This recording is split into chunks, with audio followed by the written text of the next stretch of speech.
একটা মেয়ে প্রবাসে এসে কত কষ্ট করে যে টাকা ইনকাম করে তার জ্বলন্ত প্রমাণ আমি দেই। এই যে চা দেখতে পারতেছেন, আমার এই চা বানাইবার কিছু, আমি এই চার নাম জানি না, তো আমি লিপটন দিয়ে চা বানাই দিছি। আমার এসে কইতেছে এই চা কই, পরে আমি বুঝতে পারছি এই চার কথা বলছে। আমার মুখের উপরে, আমি জায়গায় দাঁড়ানো ছিলাম, এই যে আমার মুখের উপরে এই চা ফেহে মারছে। না আমি কেন এই চা বানাই দিলাম না, মানে এই জীবনের ফার্স্ট আমি এরকম একটা ব্যবহার পাইলাম।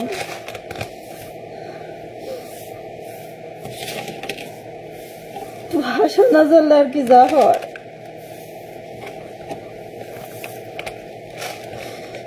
প্রবাস থেকে টাকা নেওয়া যে কি কষ্ট,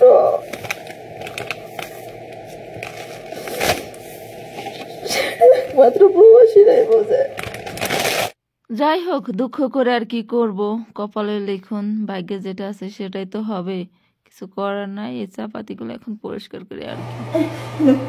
জানি না কি পাপ করছিলাম দুনিয়া, এইভাবে এসব বান্ধলা কাটতে আমি বুঝতে পারিনি।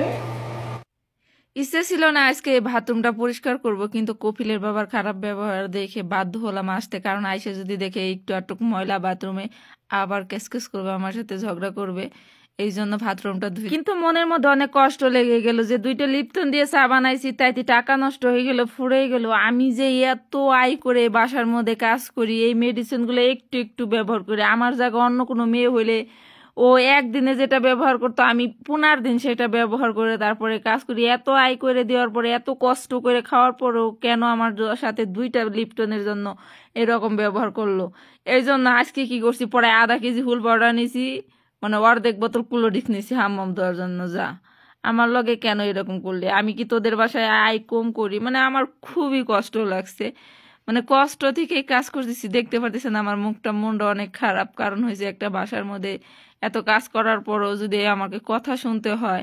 এই 2 বছর 2.5 বছর ধরে এই বাসার মধ্যে থাকি, আজকে আমার সাথে যেটা হয়েছে এটা কোনোদিনও কেউ করে নাই, এই লোকটাও করে নাই। এই কপিলের বাবাকে আমি বলবো খারাপ না, উনি আমাকে অনেক আদর করে, উনি আমাকে বাজার সদায় আইন দেয়, সাবান শ্যাম্পু যা লাগে আমার সব আইনে দেয়, আমার মাঝে মধ্যে টাকা দেয়। কিন্তু আজকে হয়তো ওনার কি কারণে মনটা খারাপ সেটা আমি বলবো একটু পরে। ভিডিওটা দেখতে থাকুন। বাথরুমটা ধোয়া হলে বাইরে কিছু কাজ আছে, সেগুলো আমাকে এখন করতে হবে। তবে যাই হোক, বাইরে আসলে এই যে বাইরের প্রকৃতিটা দেখলে, এটা আমার মোবাইলেই দেখি আর সামনে সামনে দেখি, এই খেজুর গাছ, এই সবুজ প্রকৃতিটা দেখলে আমার মনটা ভালো হয়ে যায়। দুপুর টাইম দেখছেন রোদ্রের তাপমাত্রা কত, এখানে চেকা পড়ে গেছে বিল্ডিং এর। এখন এই দিক দিয়ে পরিষ্কার করতেছি। এই যে দেখতে পাচ্ছেন কপিলের বাবা এই জায়গায় বসে বসে চা খায়, গাহোয়া খায়, শুয়ে থাকে, মানে এটা একটা আড্ডার জায়গা। এখানে মেহমান আসলে মানে অনেক কিছু বিছে বসে। এটা শীতকালে এই জায়গায় আগুন ধরায়, তারপরে এদিকে ঝাড়ু দিতেছি। কারণ হয়েছে এগুলো আমি সবসময় পরিষ্কার করি না, আজকে করতেছি। কারণ হয়েছে ওই যে দুপুরে আমার সাথে রাগারাগি হয়েছে, আইসে যদি দেখে এগুলো নোংরা করে রাখছি তাহলে তো আরো চিল্লাচাল্লি করবো। ঠিক আছে, এই প্রবাসের মাটিতে রাগ করে থাকলে কি হবে, না খাই থাকলে কি হবে? কেউ বলবে না তুমি খাইছো নাকি না খাইছো। যাই হোক, কপিলের বাবার ব্লগে রাগ করে আমি কিছু রান্না করিনি, খাইনি। রাত 12টা বাজে, এখন মানে দম বন্ধে আসতেছে, ঘুম ধরতেছে না, ভাবলাম কিছু রান্না করি। উনি কিন্তু তখনই খালি খারাপ ব্যবহার করে যায় নাই। তারপরে কি করছে, সন্ধ্যাবেলা এসে করতেছে, হ্যাঁ আমার চা কো গাহুয়া কো, তুই খালি মোবাইল টিপস, এগুলো বলে রাগারাগি করে চলে গেছে। আমি কিন্তু গাহুয়াটা বানাই রান্না করে রেডি করে রাখছে।